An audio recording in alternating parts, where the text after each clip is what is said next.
Hey there, I'm Cindy Kochis, and I am the host of Pen to Paper Press podcast. I sit down with best-selling authors, writers, editors, publishers, and creative souls in my virtual studio to talk about the process of developing our stories to completing our works of art. Each episode is an opportunity for us to explore mindsets, pearls of wisdom, and the experiences that began our journey as a writer from the moment we put pen to paper. In this episode, I am speaking with Rachel Kieffer, aka the Health Nut Girl. Rachel is a holistic nutrition and health coach certified by the Institute for Integrative Nutrition and the American Association of Drugless Practitioners. She is the founder of Women's Health Circle and helps women fall in love with a healthy life. Welcome to the podcast, Rachel. I am so geeked to have you here, finally. I am so thrilled to be here. Finally, yes. You have such a busy schedule, and for whatever reason, we can do other projects together, but it just, for both of us to be able to find the time to do this has, maybe we just had to wait to this specific day at this specific time to really come up with whatever it is that we're supposed to share. Yeah. Yeah, I do. I totally agree that we can talk about so many different topics that are related to what you do and related to what I do. And I'm so glad that we are here today talking about this specific topic. Yes. Yeah. Because you and I have had multiple conversations, again, in one form or another, about, how food affects our bodies. Um, we both have that strong belief that food is thy medicine.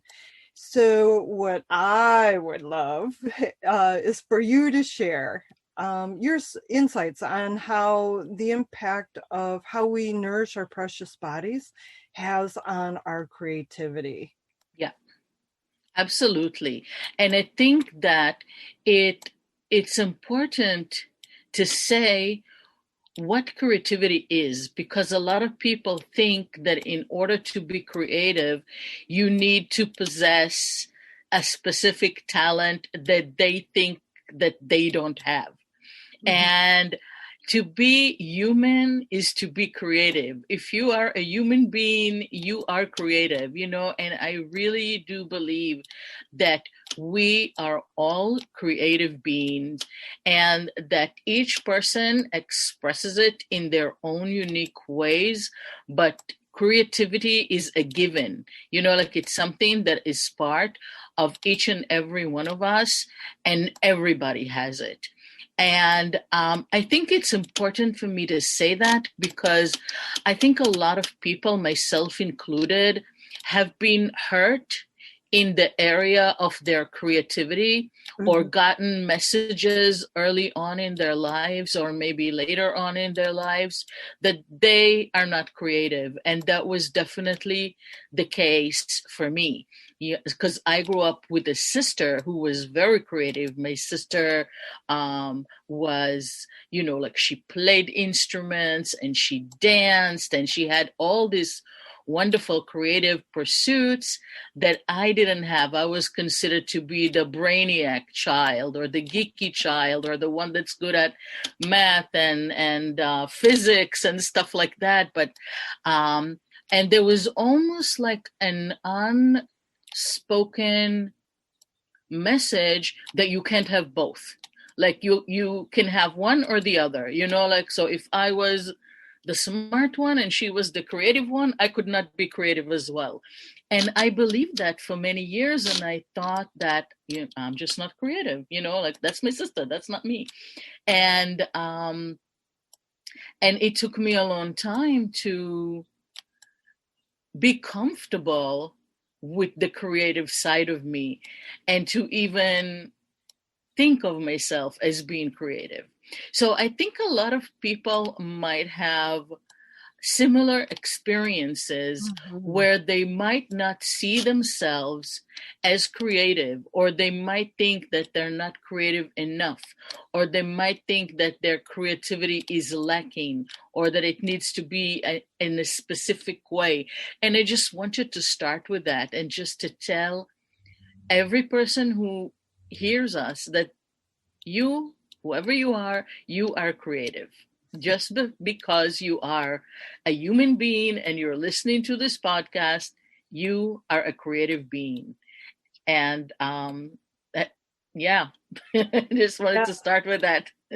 you know, and you're right. There's a lot of, we put those self-labelings on, or we hold them tight. We're giving them, and then we hold them, near and dear to our hearts, that this is the honest truth. And it does take a long time in some cases for us to understand that those were somebody else's perceptions. And I love how you said that about,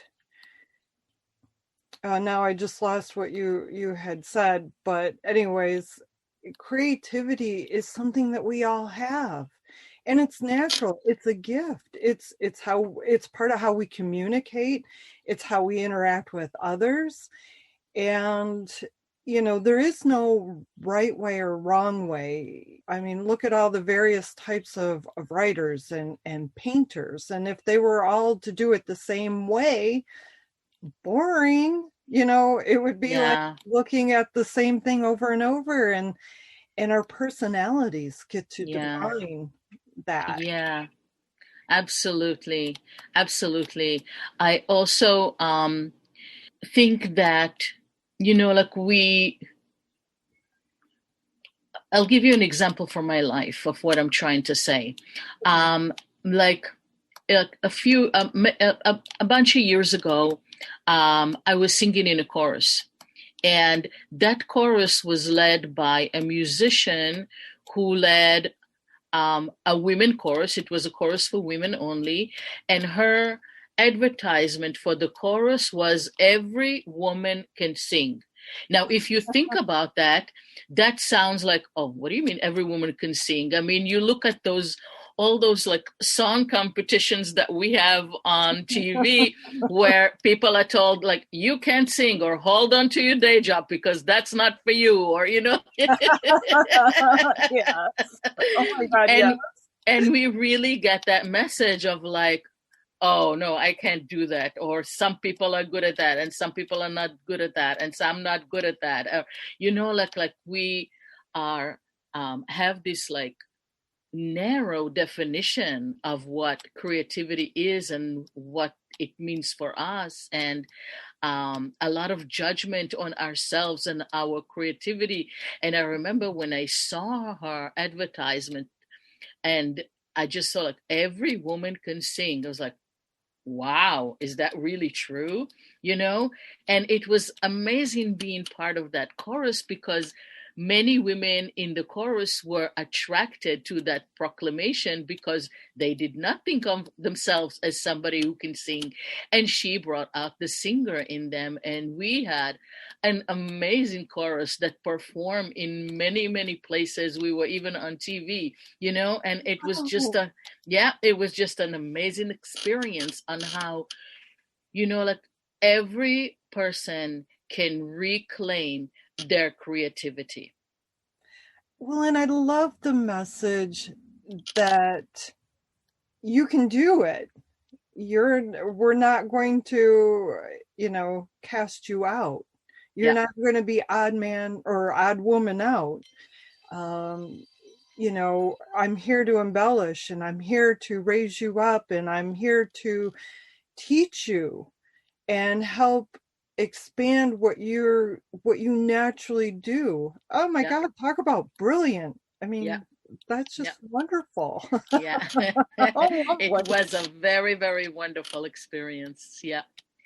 And so, when you think about creativity and health, Mhm. um, like, and in my own life and in my many, many years of experience working with women, and I'm sure men have their own version of it, but I have the experience of working with a lot of women because my business is catered towards women.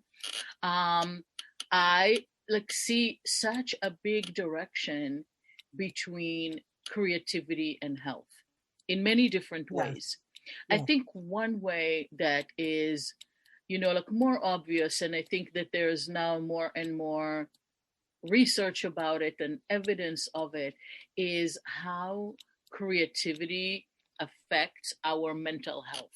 Like how people use creativity to improve their mental health. So there's a way that you can express your feelings by writing or singing or acting or painting. There's a way that you can relax your nervous system by doing like creative activities like crafting.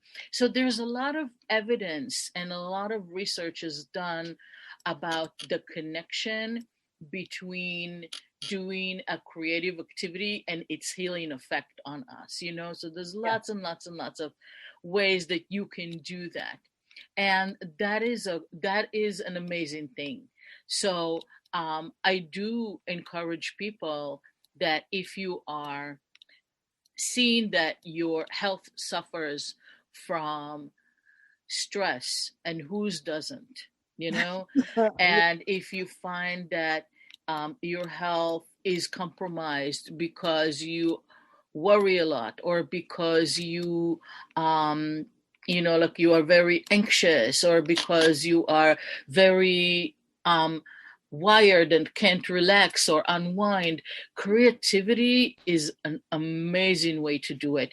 And you can do, and I do, like recommend that when you do something creative, it's fine if you want to have creativity that you share with the world, but do it first and foremost for yourself.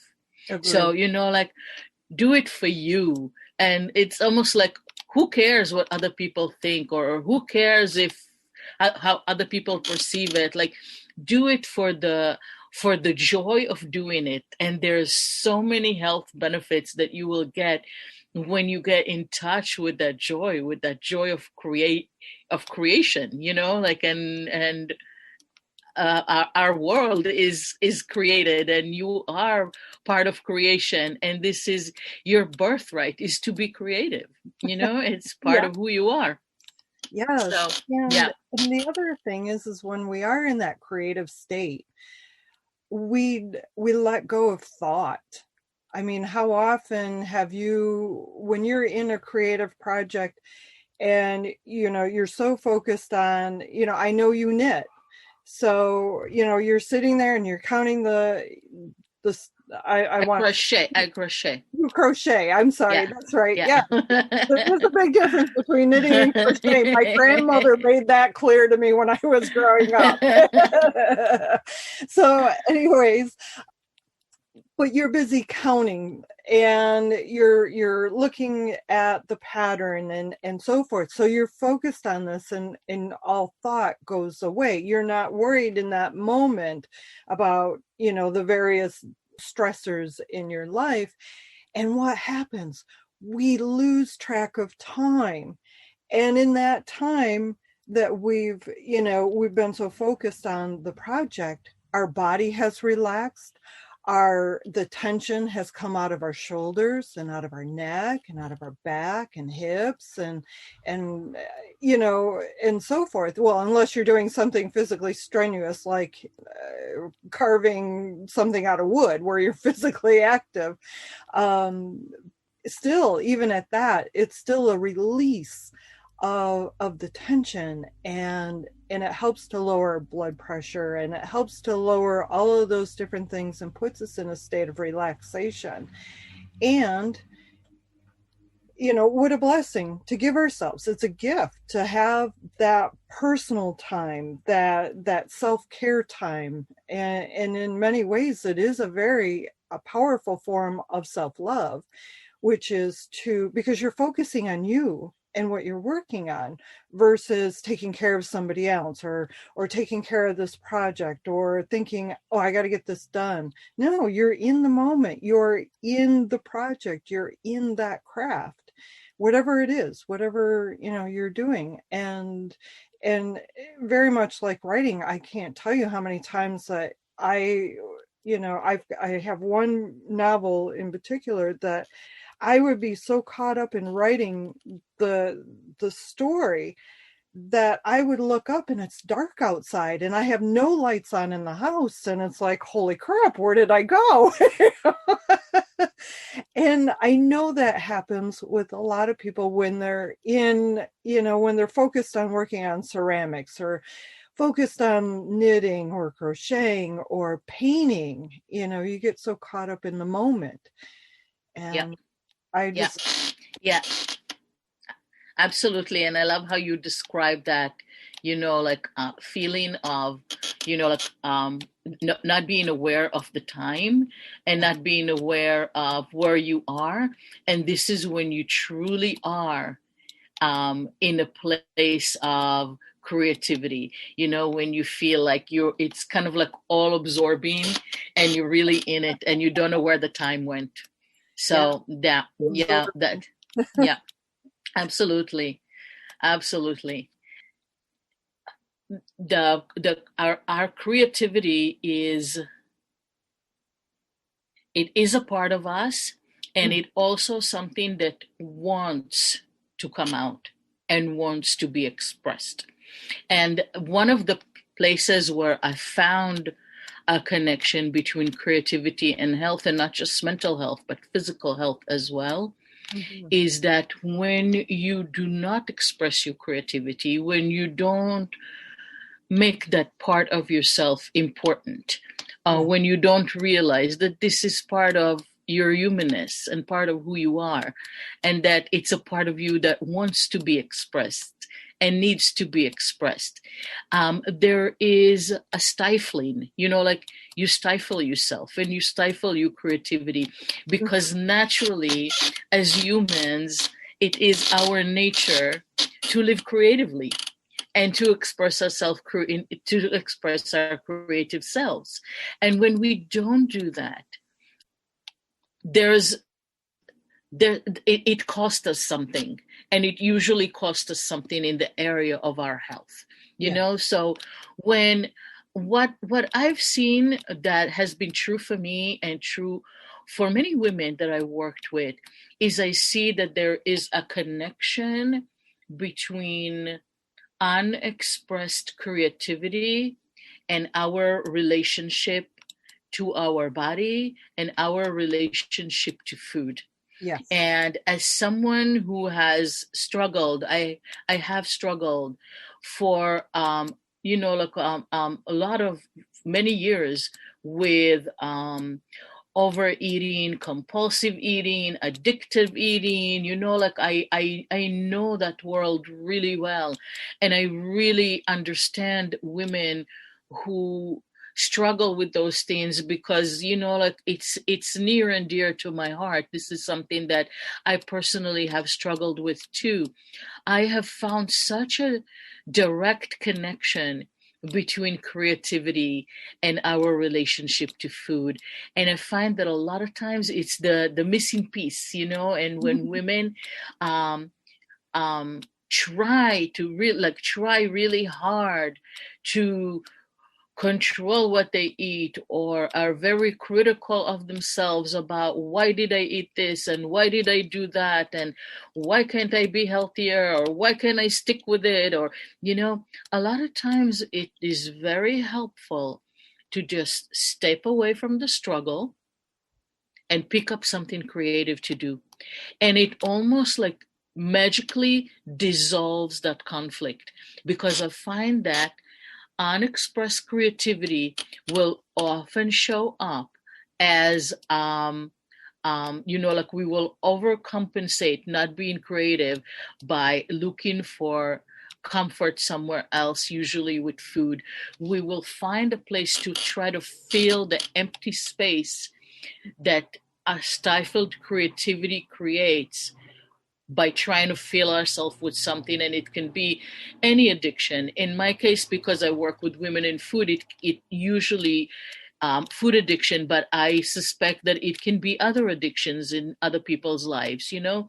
So it's really important to acknowledge that we are creative being and that creativity is part of who we are, and it's we have a need to express it and to do something about it. It just makes our relationship to ourselves, to our bodies, to our minds, to our souls, to food, to substances so much healthier.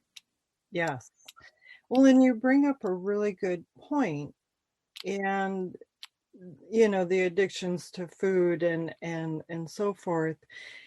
And one thing that I experience, and I know you have, because you and I have talked about it in many different in different areas of coming together, which is like how certain foods will cause us to have that brain fog, or to make us feel lethargic or tired, or just not up to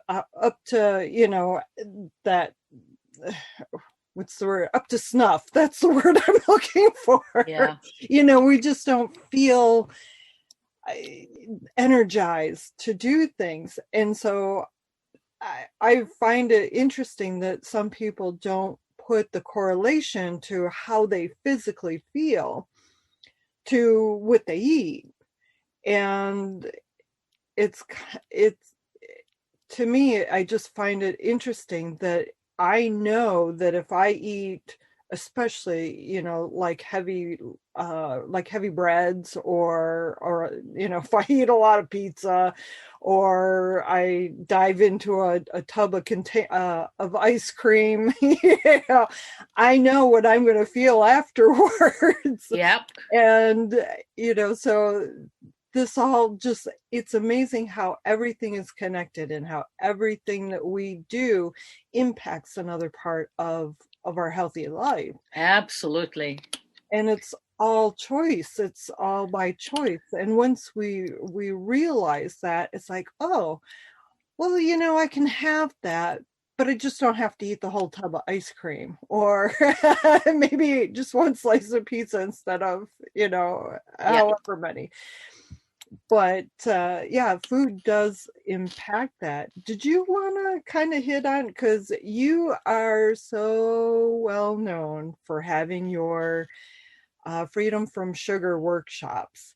Yeah. And I guess this is a great time to roll into, I kind of had that natural flow into going into talking about how food does impact. Do you want to talk about how sugar impacts and Yes, absolutely.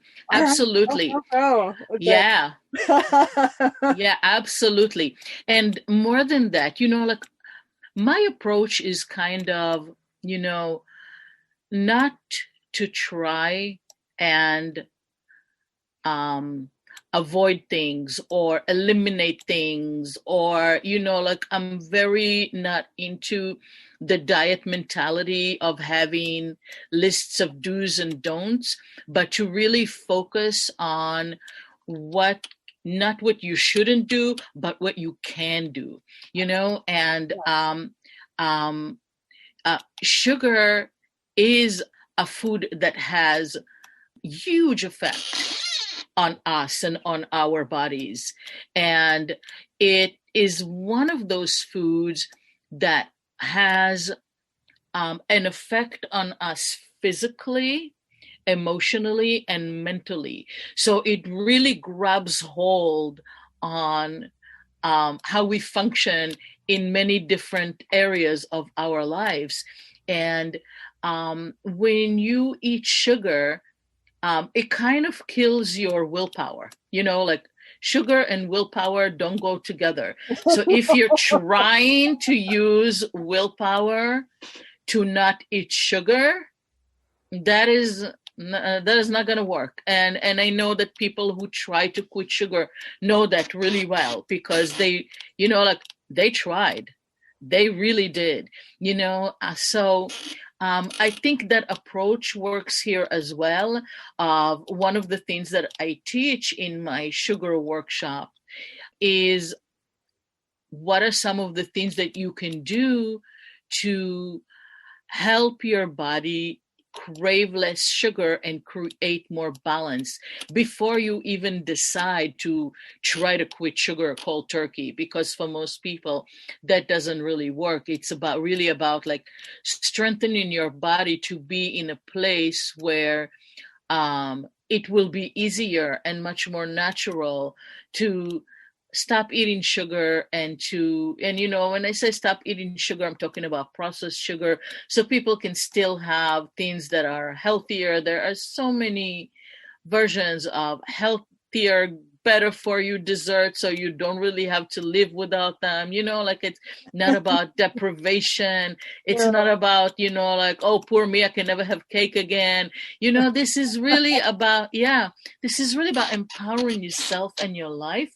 And one of the things that I recommend in my sugar workshop is to do something creative, because of the exact same thing that you described, that when you are in a creative mode and you have this like lose track of time experience, this is where like your addiction evaporates. Like they just evaporate, because you're no longer thinking about food or sugar or whatever your addictive pull is when you get to that place of, like, I'm so into my creative activity and I'm so into it that I don't even know what time it is, and I even forget to eat, and I didn't even notice that I was hungry, and oh, where did the time go, and it's nighttime already.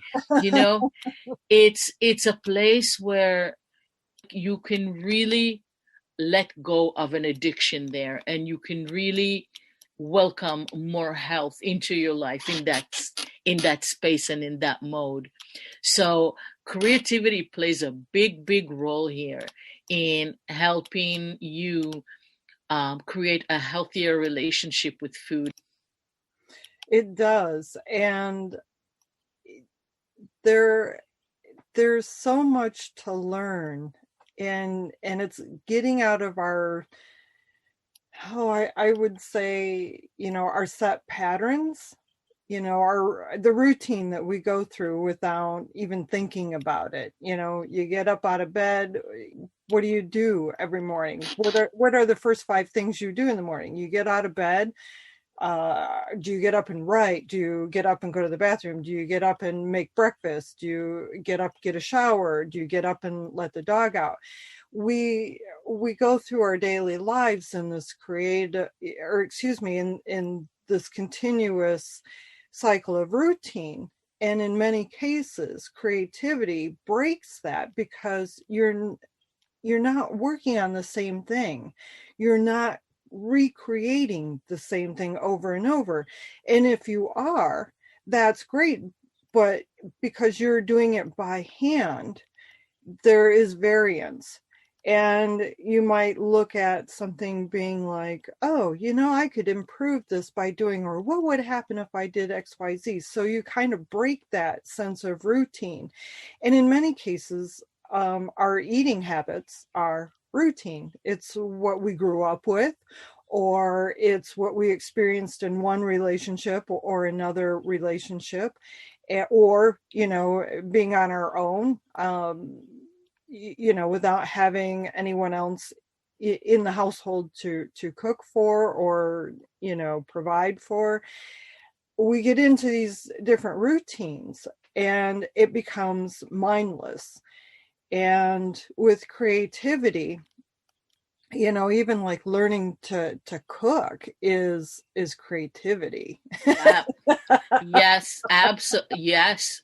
Cooking is very much a creativity. Like I encourage people, like I love cookbooks. For me, a cookbook is like, like a nighttime book. I can read it. It's very comforting. I can read it before I go to sleep.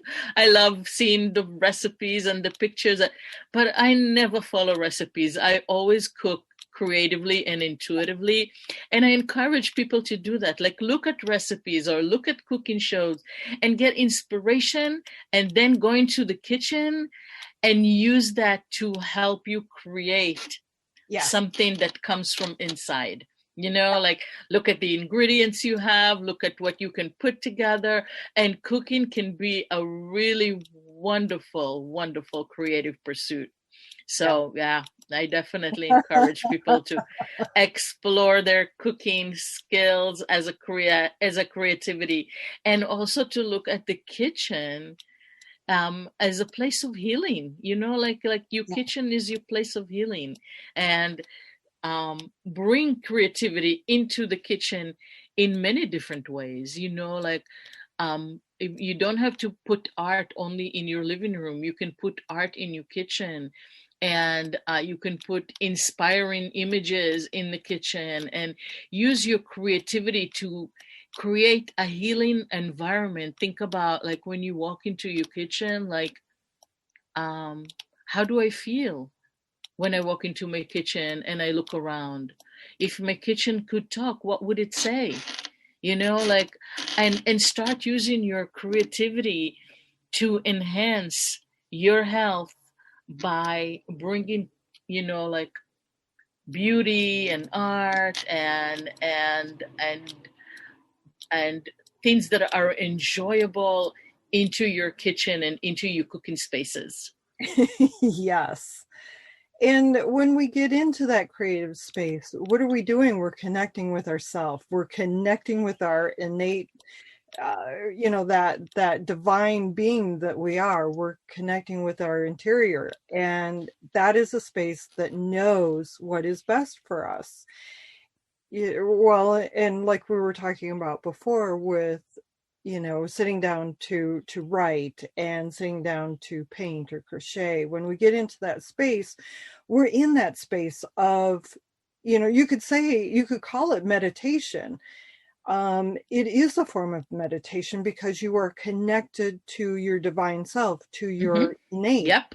Yes. And that's where that interior voice connects with us and provides us with what is best for us, what is healthy for us, how we can heal ourselves and connect with ourselves and hear how we can improve or make changes, not even necessarily to improve, but to make the changes that are more, that resonates more with who we are.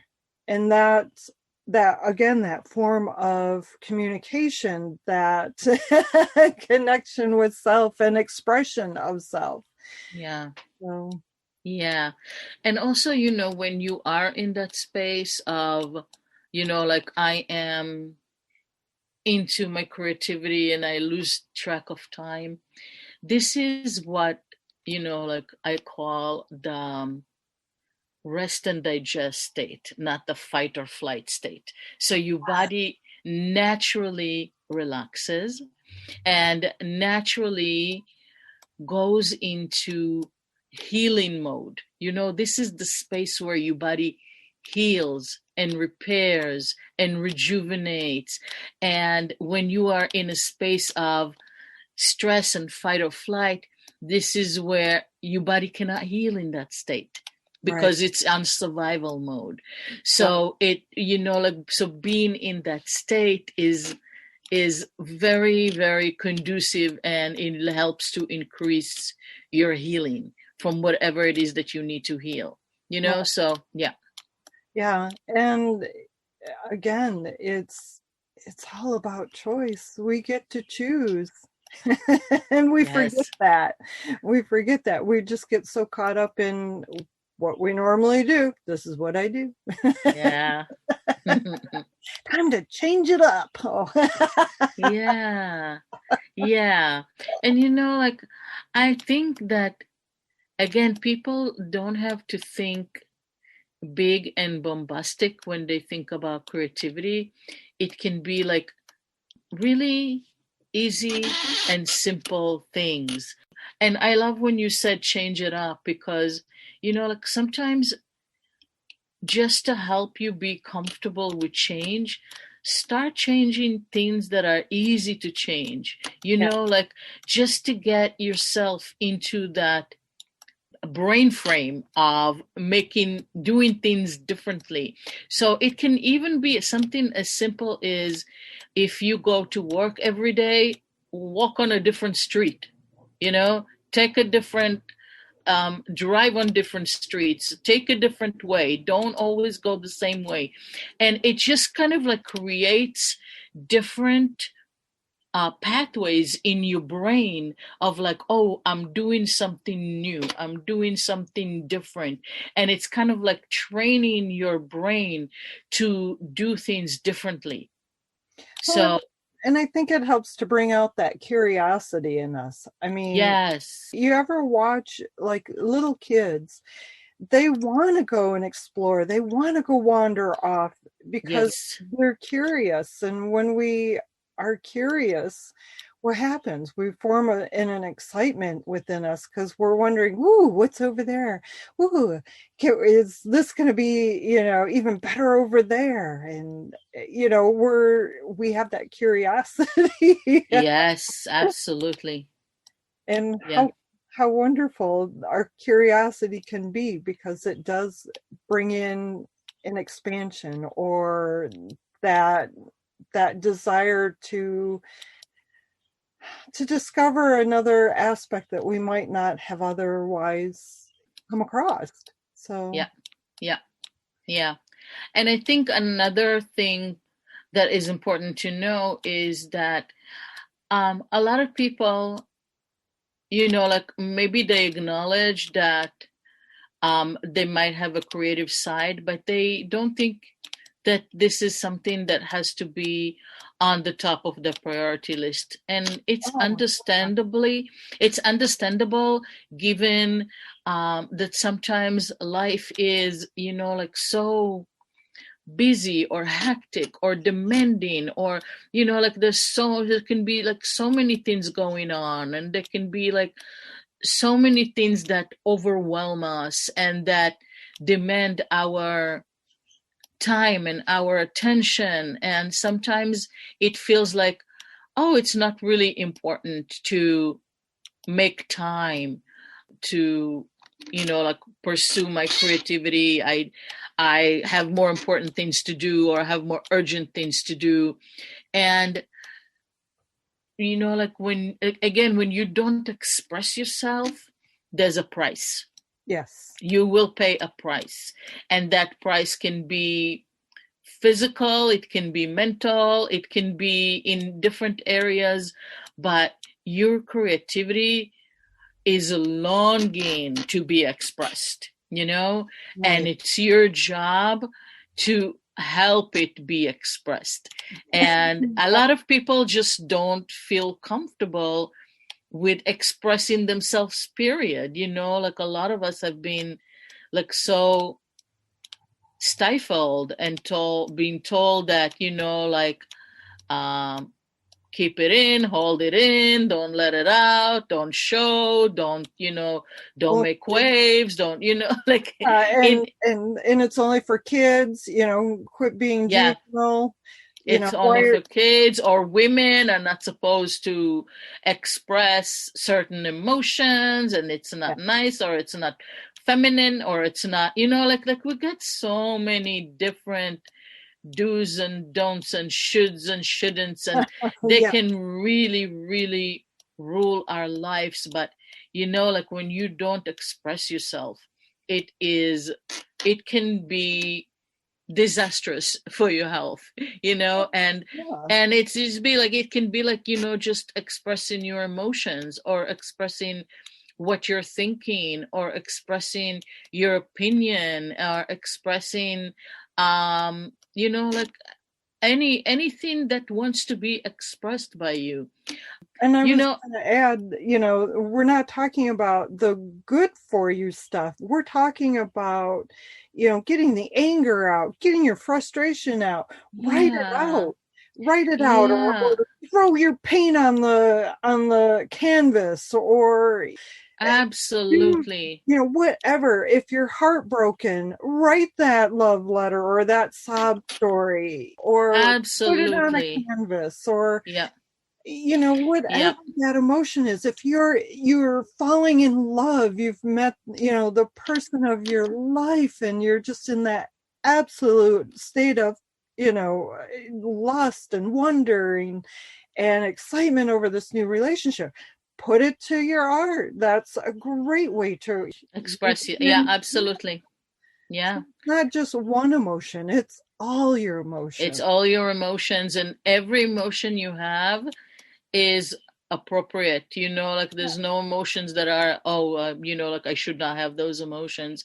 And that reminds me of, like when I was a child, I had two younger brothers, and we would often get into arguments and sometimes physical fights. And my mother, like would come and intervene and broke to break us apart, but she didn't say, like you shouldn't hate your brother or you should not be angry at your brother. What she said is she would give us pillows, and Mhm. she would tell me, like she would give me a pillow and she would say, pretend this pillow is your brother. And she would give my brother a pillow and she would say, pretend this pillow is your sister. And then she would say, just go at them, like say what you want to say, beat the pillow, scream at the pillows, kick the pillow, throw the pillow, do it to the pillow, not to each other. And I I love just remember like that. doing it, and it was so much fun. It was so much fun to just like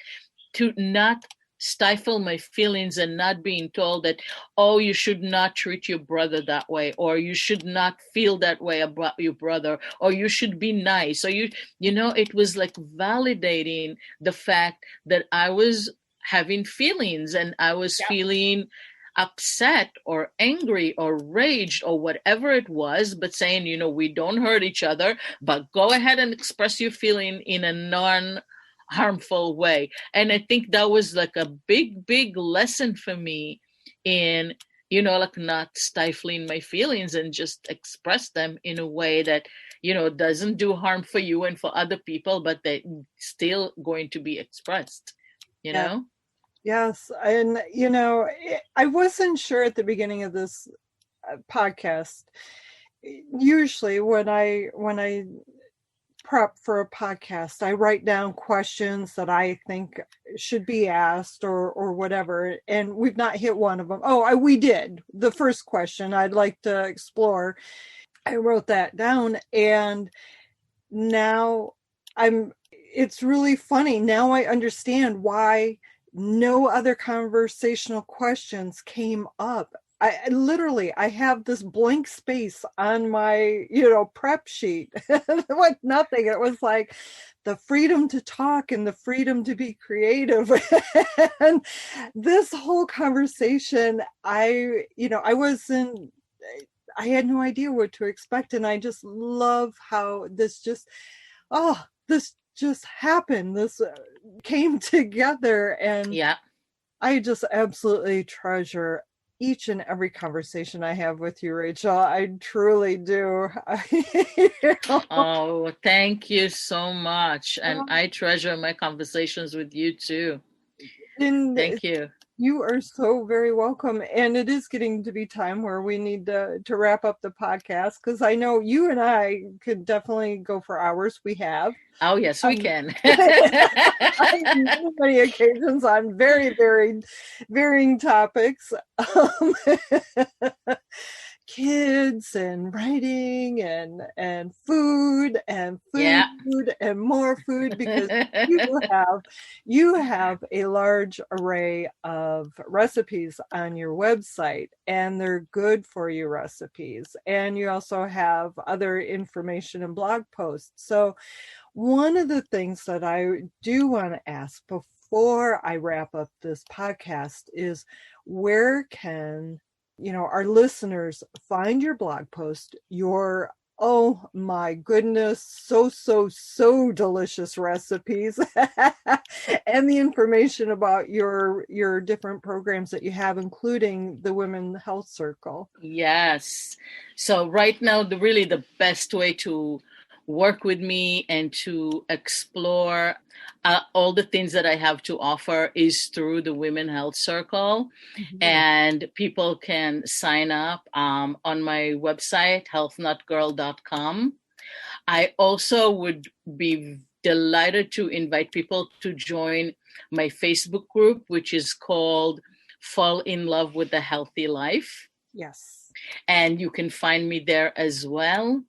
And you can find a lot of, I have a lot of recipes on my website, but you can find a lot of my seasonal recipes in my seasonal cleanses, which I teach every season. And next month, we're going to do a summer cleanse, which has amazing recipes that are not just for the cleanse, that are for the cleanse and beyond. You can really use them all year long, all season long.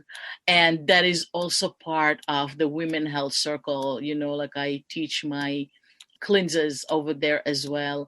And the Women Health Circle is, like an online group program where I teach different topics, classes on different topics every month on different health topics. But whatever the topic is, we always practice self-love, and we always practice, like eating with awareness, and we always practice healthy eating. There's a lot of recipes and food recommendations. Yeah. There's a lot of self-love recommendation.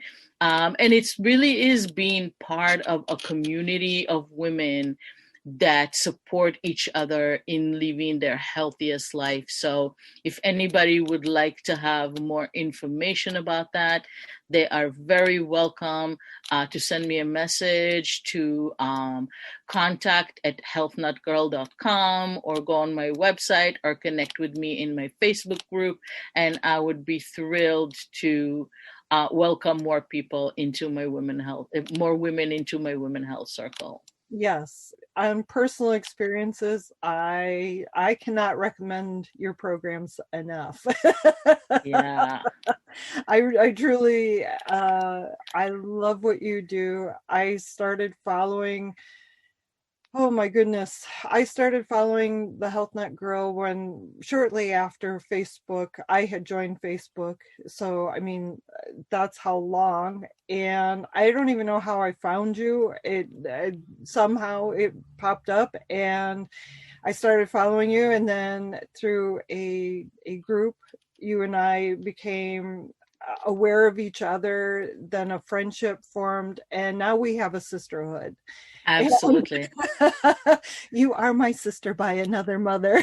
Yes. I claim you as my sister as well.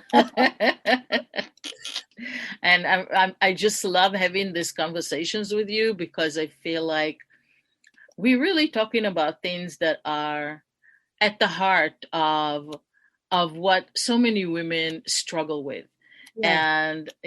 And like there's I love your energy and the place that you offer for women, whether it's by supporting their creativity or whether it is by supporting who they are. You really are wonderful at creating spaces for people to be who they really are. And I love that.